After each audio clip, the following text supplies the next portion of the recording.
How to change your Roblox password if you forgot it. Hello and welcome back to our channel. In this instructional video presentation, I'll be demonstrating the step-by-step guide of resetting your Roblox account password in case you have forgotten it.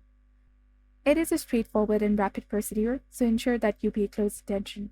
To begin, open your web browser and navigate to roblox.com, the official Roblox website. Once there, locate and click on the login button at the top right corner of the page.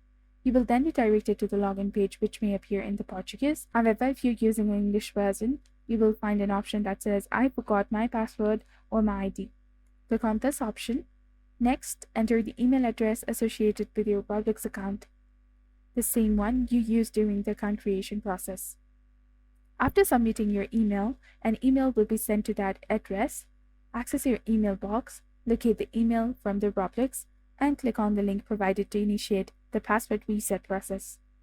Follow the instructions in the email to set a new password for your account, and remember to create a new and strong and secure password. So this was all about how to change your Roblox password if you forgot it. If you found this guide to be helpful, do not forget to like, comment, share, and subscribe to our channel for more amazing tips and tutorials. And don't forget to hit that bell icon to stay updated with our latest contents. Thank you for your viewership and support.